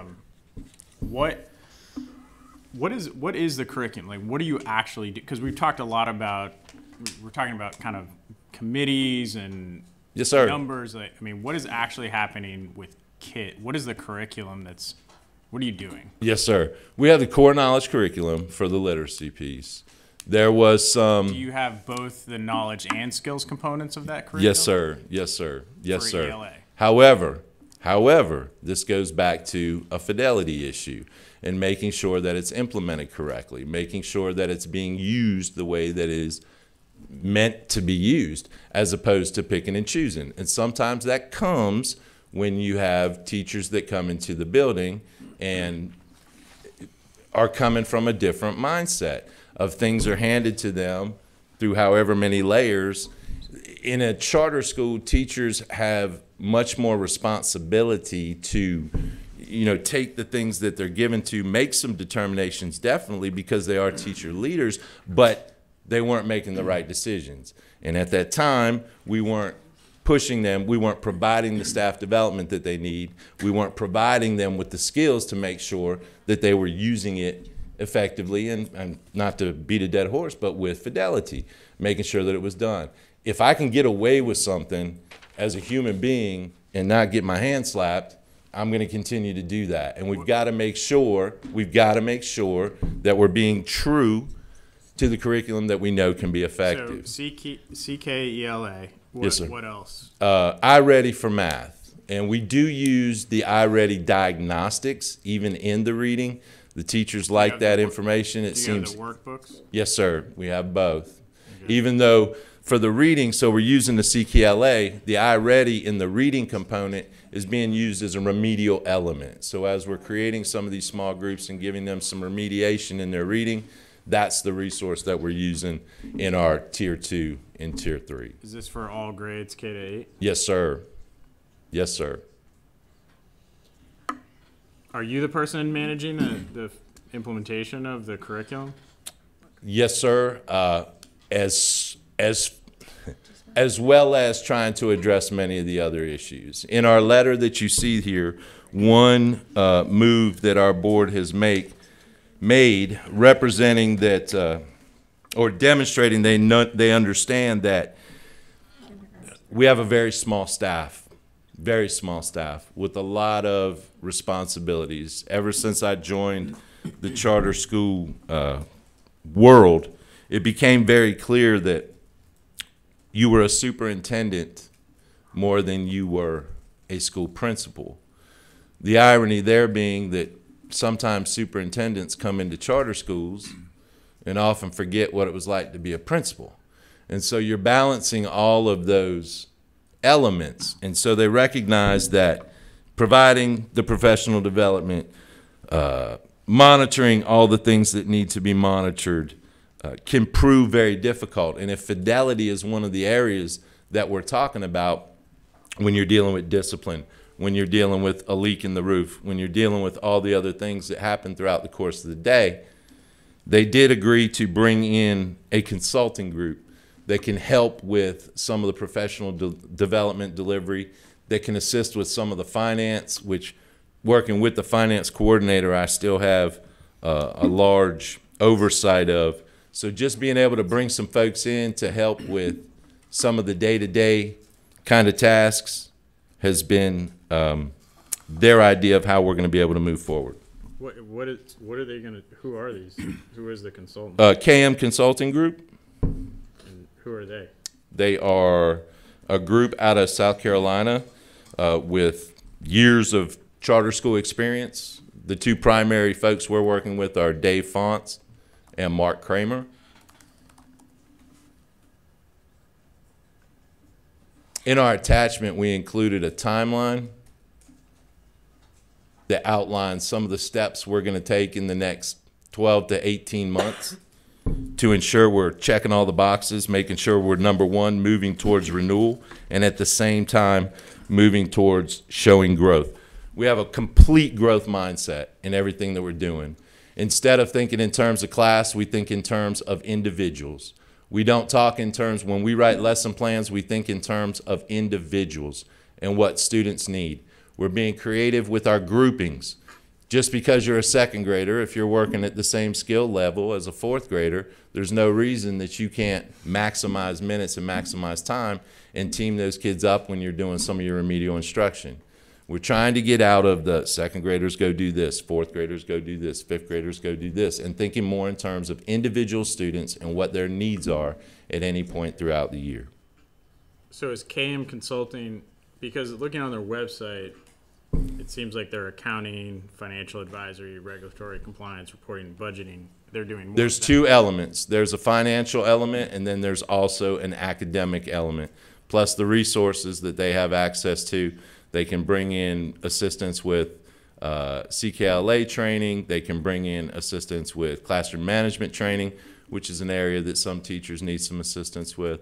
Just getting the culture of the classroom right so that they can effectively deliver the instruction that needs to be delivered. How many students I think that stuff is really, you can't, it's just, we've seen repeatedly, it's hard to outsource that. I understand. I understand, and that's not an element that's totally being outsourced.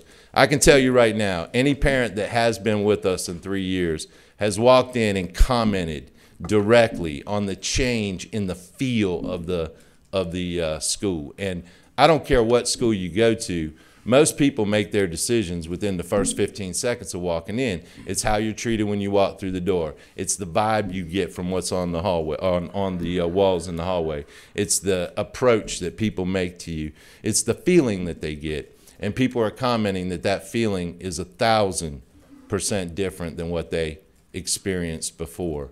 And then when we talk about our students, we're spending a lot of time on character education, spending a lot of time in the morning. We're having morning meetings. We're using the Sanford Harmony program to really get kids to start connecting with one another. We have a student population that believes a lot of problems are handled with their hands, and we're trying to get them to understand that we need to come together, and even though we disagree, even though we might not like each other, we still have to have a level of respect, and we have to coexist peacefully. And how can we figure out ways to do that? So we're working through some of those basic things before, and I'm sorry, before you can even get headfirst into the academic growth that needs to take place. I'm sorry, ma'am, you had a question. We were looking on your website at your teachers. How many kids do you have per teacher? Because it looks like you only have one teacher per grade. We have one teacher per grade level. We're averaging right around 21 per class. That would be our average, 21, 22 per grade level. Ideally, we'd like to be at 18. But that was a product of, we had more staff, but once we saw where ADM came in, ADM was not going to support the staff that we had in place. And so unfortunately, we had to let some positions go. And so we found ourselves down to one teacher per grade level. Our middle school operates on a rotation system. We have a science, social studies, a math, and an ELA. And just to show you that we're doing things a little bit differently, even those groups are not a 6th grade group, a 7th grade group, an 8th grade group. Once we did our diagnostics, we used our data to group those students 6, 7, and 8 and move them through those 3 subjects. Because the philosophy is you got to meet them where they are. A lot of teachers try to throw the appropriate grade level content at them, hoping something sticks. My philosophy on growth is if we meet them where we are, we can move them along quicker. So we have to figure out based on that data, what is this data screaming to me? If I'm trying to throw 4-digit multiplication and they can't do 1-digit multiplication, I'm wasting a little bit of time. So I got to figure out how far back can I go to grab this child, give them confidence, let them experience some success so that then that is the feeling that starts to foster inside of them. Then we can move them along to the skills. And it might not all happen in a year, but growth is about where that child is when they walk through the door to where they are when they walked out the door. And it's embarrassing where some of our students are right now, and we don't want that to happen anymore. Well, that's my biggest concern at this. I mean, Yes, sir. You got negative, I mean, it's not just, well, we didn't meet growth. I mean, you're talking about growth indexes of -5, Yes, sir. 0.31 and -5 over the last 2 years. I just don't see any. That we identified a lot of that negative growth, especially in math, was taking place in middle school, who that teacher is no longer with us. Okay, I think we want to thank you for your presentation. Yes, sir. Just Any parenthetically, did you interview at Winterville and Yes, sir. with NHA? Yes, sir. Very impressed with their organization. All right. Sorry, Stephen. What made you decide to go to Ignite? My heart, sir. Okay. I just want to say, Tom, it's good to see you again. Yes, sir. It's been a Good to see while. you. How's everything? I see my friend Mark Kramer back there. How you doing, Mark? Yeah. You know, we only have 2 years of data here, but you know, given how poor that data's been, Yes, sir. I mean, the feet's got to be held to the fire. This year, we have to see. We have no choice. Exceeding growth. Yes, sir. We've got to see a major change in 1 year. Yes, sir. 3 years of data like this is just not going to be good for us to say this school should continue. Absolutely, sir. And Please be we on recognize the importance of that. And I think that's why I'm as motivated as I am. And I don't even know if it should continue another year as it is. I mean, I just, it's a F, didn't meet growth, -5.31. F, didn't meet growth, -5. I don't see, I mean, I know they're coming up for renewal next year, but I If it was can't a see school, anything moving through. if it was a school that's been out there 5 years doing this, Stephen, I would agree. This is only their 3rd year, and they've had a lot of turnover, a lot of turmoil. I think they deserve a chance to pull their resources together and give it the college try, but we have to see those results at the end of this year. Absolutely. You've got 200, did you say 250 students? Well, we're at about 200 right now. Last year we had 251 20 ADM. Start of the year. You mentioned 20 per grade. That's Yeah, only about 160. It's kindergarten, 1st, 2nd, 3rd, 4th, 5th. We have one class, one teacher. 6, 7, and 8. So we have 9 grades. Right. So, yeah, we're averaging about 20 in a class. I would be right there with Stephen if 22, this was 20. a 4th or 5th year that this is going on, given it's only 2 years, but you know the feet's got to be held to the fire. Everyone understands the gravity. Everyone understands the gravity of it. And that's how we've approached the year. And like I said, we've approached it with stability and fidelity. And anyone, and I'll be 100% honest with you, some people very uncomfortable that if they choose to leave because of promises that were made to them in the past, or if they choose to leave because of responsibilities that they thought they would own, this is a total team effort. And we are completely shifting the mindset of everyone, and it starts with the people standing up in front of the students each day. And that's not a comfortable thing to do, and it's done with kindness, I promise you. I'm not in there cracking a whip or anything, but we're definitely making sure we understand who we're there to serve. Has staff been to visit the school?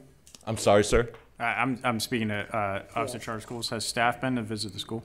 Keebler went last year, yes. Yeah, she was there. Can we make sure that we have an unannounced visit this year? Yeah. Oh, they are. Okay, great. I mean, I understand we don't have a lot of data, but the data we have is just so abysmal. I mean, if we're going to give them another year to see how it looks out, you know, that's fine. I just think that's another, you know, kids that we're setting that much farther behind. So, but I mean, I understand the sentiment on both sides. I just, I mean, I'd be ready to just go ahead and cut bait. Let me ask you. Yes, ma'am. Are you on the board? We don't have anybody on the board. No, ma'am. Unfortunately, they all had commitments that they couldn't transition from. We got notice of this on the 19th, and I know that's no excuse, so I do make my apologies for that. Well, this is my question. Would your board recognize that they need to relinquish their charter? They need to turn their charter back in if you do not exceed growth this year. Absolutely, ma'am. They're well aware of the circumstances we're in. And no legal proceedings or anything like that, but you're going to give us your charter at the end of this year if you don't exceed growth. I mean, that's the rule. I mean, we're at a point. We're at a point. Your initial charter is 5 years, and so we recognize that we're in the charter renewal process, and so we understand all of the steps that go with that. And the board is well aware that this is make or break because it has to begin to transform right now. So everybody's working towards the same thing. I think there were a lot of arrows going in a lot of directions, and right now our arrows are all moving in the same direction. And that took a lot of work to get there. Well, I understand that. So we can anticipate that if you do not exceed growth, your board will relinquish their charter to us as soon as you get your scores back. I'm not going to speak. I'm not going to speak for the board. I'm not going to speak for the board. You can't do that. Yeah, you can't get this. I mean, we have a charter till 2020, is my understanding. I mean, I'm interested in having the Office of Charter Schools visit this school, and I think, what does the board think about having the board come back this year? Yeah. Because No, I think absolutely it's really unacceptable that your board is not here. If I was a board member and this was the data that I had, you know, it's game time. Like you're going to come before the CSAB with this data. Yes, sir. And you know, they could be the ones that could stand up here and say, we made the change in leadership. This is why. Yes, sir. This is what we did. You were a consultant.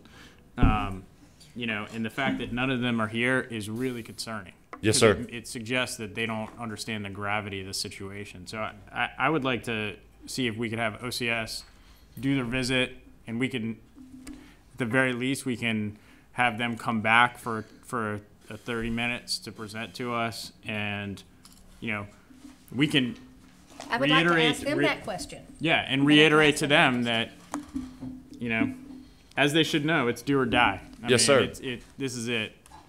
Because we can't, all the data suggests that once schools in the first 3 years, if they start like this, it's nearly impossible to you know, make a legitimate and consistent and extended turnaround possible. It's just very, very difficult. Yes, sir. And yeah, it's just, these are I would numbers. suggest, if you do that, to bring the board in sometime around the February, maybe Yeah. March timeframe, where they could bring some interim data. Yes, sir. About how students are doing, how they progress. throughout the year. Mid-year data, we're anticipating to have January, so we should have it all compiled February and timeframe. analyzed early February, so that would work. Great. That would be good. Happy So to you'll do have it. your iReady winter diagnostic. We'll look for that data. Absolutely. As well as any other data. With the cuts that you made based on your ADM, Yes. what does your budget look like? We are very close to balanced. Very close to balanced. Slight offset. Where we're sitting right now on our latest projection, we're about 16,000 to the bad, but that's our running budget. We started with balance, but we found some areas where we could make some adjustments. The first year, like I said, they had to work something out with the guy that owns the building with some of the lease rate. Year 2, we were able to be in the black about $78,000 with paying off some of what was borrowed in year 2 or in year 1. And this year we started balanced without touching anything. Then ADM fell a little lower than we anticipated. So we had to make those personnel decisions, which were difficult. But then we came in at around 16,000, and our lender is working with us on that. But we think we have the areas where we found those cuts. Great. All right. So we'll get that scheduled. Okay. Thank you for your time. Appreciate it. All right. Next is preeminent. Just fell behind schedule. Had some piling on. No, it's important. Preeminent is also up for renewal in 2020. Just I feel so like you know. they exceeded growth. And they did a whole letter. Can we, growth. can we dispense with the, can we expedite this one? Let them share. They came all the way, right? Good morning. My name is Paulette. May I begin? You're good. Thank Yeah, you. Keep going. Good morning. My name is Paulette Jones-Levin, former educator, current board chair, original on board, a founder, and I voted early. So I can make sure as the board president I'm here today. I would like to introduce you to Melanie, our principal, that person whom we have entrusted to bring good news to you in our upward and our mobile movement that we are very proud of as the board of Preeminent Charter School. She's a good principal.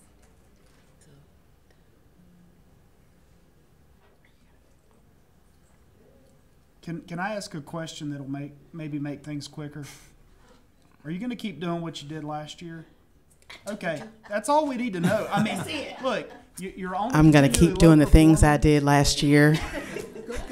You are only continually low performing because Of the years 2 before. years before. I know. Last Don't year, remind me. You're a C. You exceeded growth. Yeah.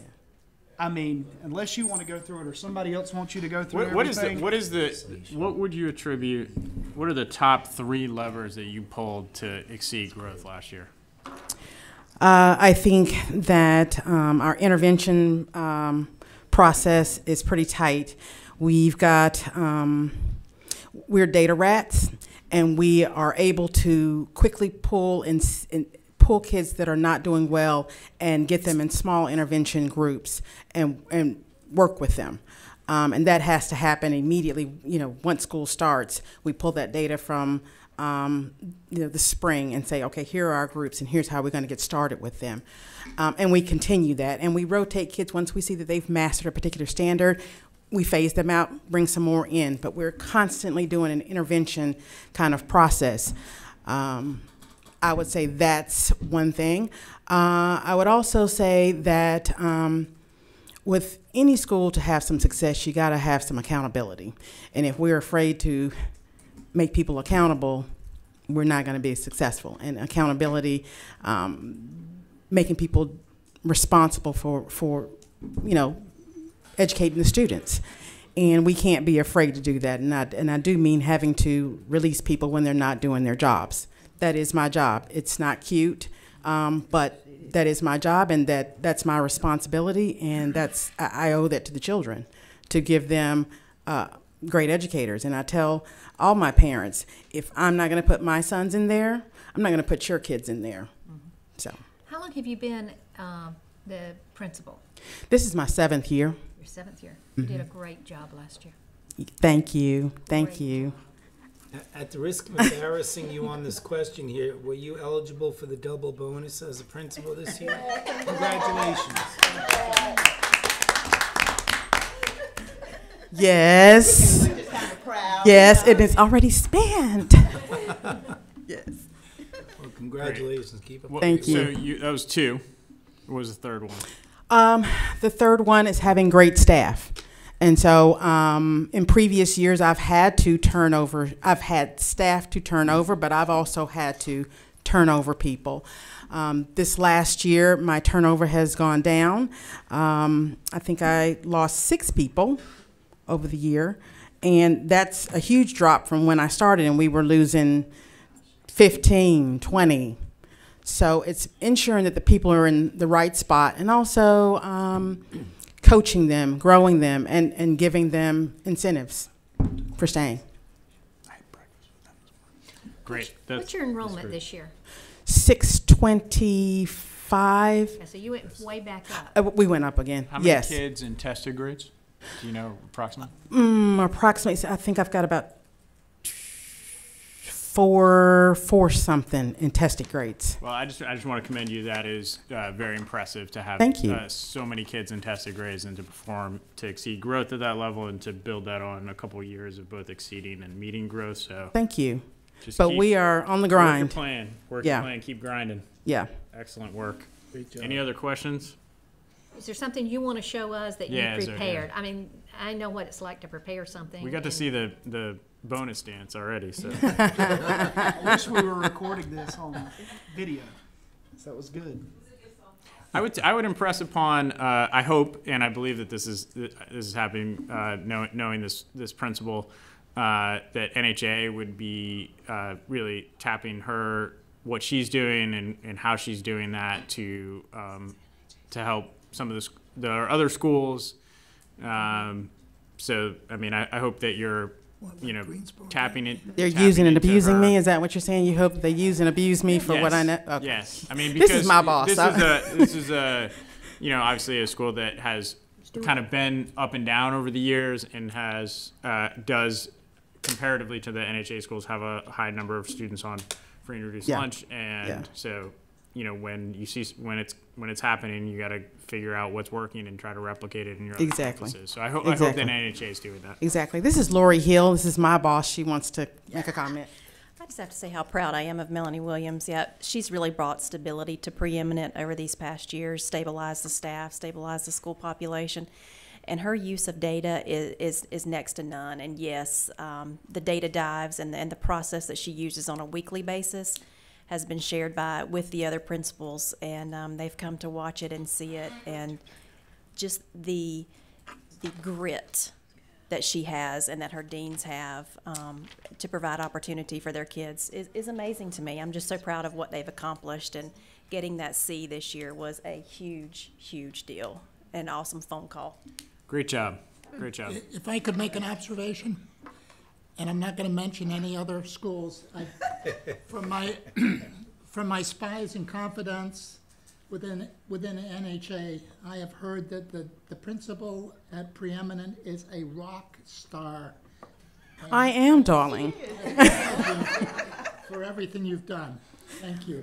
Thank you. I like to play, but we're in the grind right now. So, we celebrated for a little bit, then I told the staff, okay, let's turn off all the horns and everything, let's get back to the grind, because, Well, as Stephen said, whatever elixir you've been drinking last year, keep drinking it.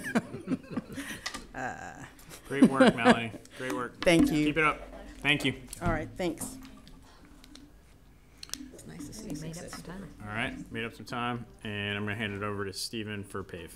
All right, PAVE Southeast Raleigh Charter.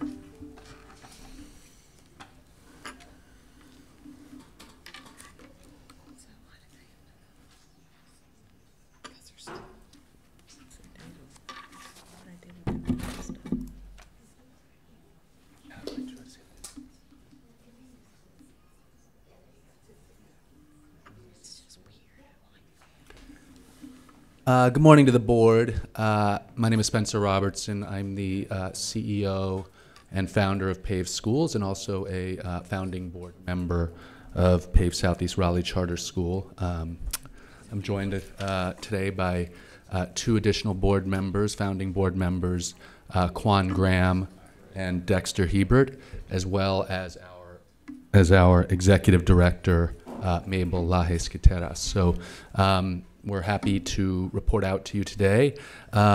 We are in our renewal process.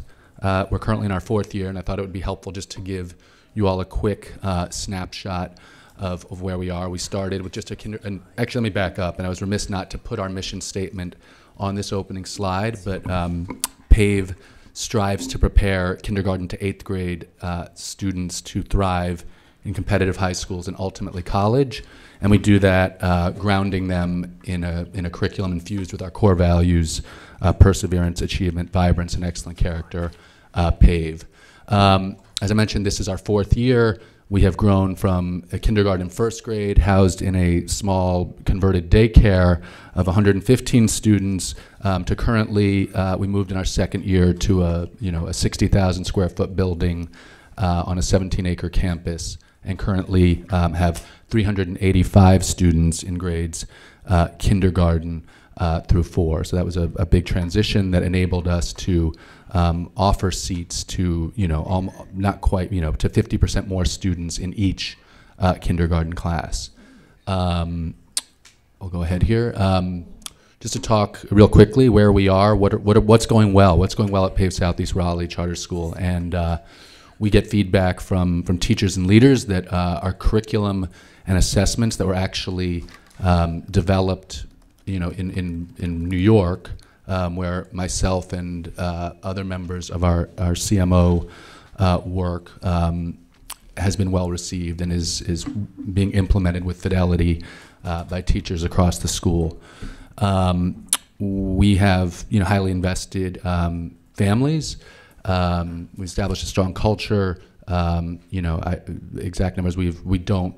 We always maintain at least 90% retention of students each year.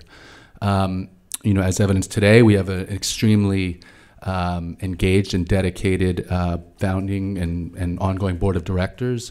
5 of the members that currently sit on the board were part of the founding team that helped launch the school, and all extremely committed to achieving our mission and to our to the success. And I think right now, currently, we have an extremely talented and aligned school leadership team, and at the forefront of that is Mabel, who will speak in a few minutes about some of the specific things that we are doing to improve our academic performance. Where are we struggling? We're going to be candid here. I shared, the school is largely, or was intended to largely be based off of our school in Brooklyn, New York. That is a highly successful K-8 charter school. Implementing and translating the academic program, particularly staffing, and the model has been challenging, and and a lot of that's just because of difference in funding.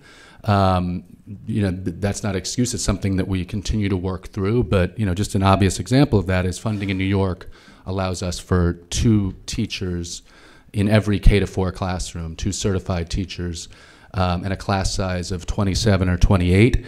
And in Southeast Raleigh, we are not able to replicate that model. We were able to have 1 teacher and about 21 or 22 students per classroom. Another challenge we're overcoming is we had a founding school leader. That was largely what prompted us to open a school here. We had a seasoned leader who moved down here, was very understood our program and our values, what we stand for, very well. She left at the end of the 2nd year of operation of this school, and I think we didn't have a successor that was prepared to to step in and thrive and continue on the trajectory. I think that led to a little bit of instability last year in terms of in terms of teacher, in terms of student, and the culture, and that's why and we've taken steps to address that, and that's a point of emphasis this year. Financial sustainability is tied to sort of we're trying as best we can to implement the academic model we use in Brooklyn, and that has cost it's money that our network in New York provides a grant to the school of a varying amount each year, so that we can best do that and provide things like transportation for all of our students. And then lastly, as I mentioned, myself and 10 of my colleagues that work at the CMO level, we're 400 miles away. So it's not always, we're not always best positioned to support and manage the school. Real quick, I won't go through all this. I think this is our EOG data based on our first testing cohort. These are students that were with us since first grade, so most of them were with us for 3 years when they took this assessment. There's a lot of data up there that you can see. I think the long and the short of it is we share, the sentiments that have been expressed around this table this morning, and that this is just, it's not good enough. Again, our mission is to prepare students to thrive in high school and have the opportunity to attend a college and university, and way too many students are not on that trajectory yet, and we will work. We have plans in place to address that, but we just want to say that right now, lagging behind Wake County by 20 or 25%. Is not where we expect to be. It's not the promise we made to our families, and again, we're working to remedy that. I'm going to invite Mabel to speak specifically to some of the. Unless there's any, I'll field any questions, but I want to allow Mabel to speak specifically to the plans to address school performance this year. Okay. Anybody have any questions before we hear from her? Okay, come on up. No, thank you. There's just not a whole lot of data for us to go on yet in this to look at. So, I mean, you met growth. You're low performing, but you're not continuing low performing. And so I think we more just want to hear what's going on at the school. Absolutely. And as you recall, that's a small first cohort. It was 2 sections of students, so we have a bigger cohort testing this year. But there are a couple of plans in place that we're looking at. One big piece was looking at our culture. So today we added this year a new position with the Dean of Culture, working with our discipline coordinator to make sure that we have school-wide systems and procedures in place, to make sure that we have merit systems, reward systems, and our teachers are saving time and using that time to place the emphasis on instructional time. So we're not losing our time in transitions or other areas of our school day. We increased our professional development about restorative justice practices with all of our teachers and our students. And we also increased our family communication and participation, primarily through Dojo, which is our internet provider that we've been using, our service to be able to communicate with families and let them know in real time how their students are gaining incentives in the classroom. We've also added academic director, so we have a 2nd to 4th grade academic director focused on those testing grades and making sure that they're ready and prepared. We've added additional PD sessions this summer. We've done some schedule changes that are different from the Brooklyn school to really address our needs here in North Carolina. And we've increased our data meetings to make sure they're happening on a consistent, timely basis, and make sure that teachers are really getting the support they need to know what to do with that data that they're getting in real time for their students.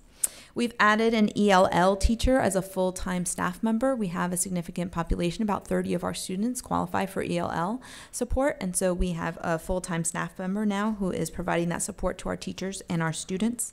And we have enhanced intervention services. We have a partnership with Fletcher Academy. Their tutors have increased their time on the ground helping our students who are performing below grade level and doing one-on-one tutoring with all of them 4 days out of 5 of the week. And then we've also purchase additional software for remediation with our students who are in 3rd and 4th grade as well. All right, any questions?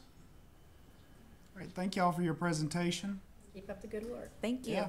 Well, I'll ask her about, so how did your beginning of grade test go? Well, What did the data look like for our beginning of grade test? Give me 1 second, I've got it.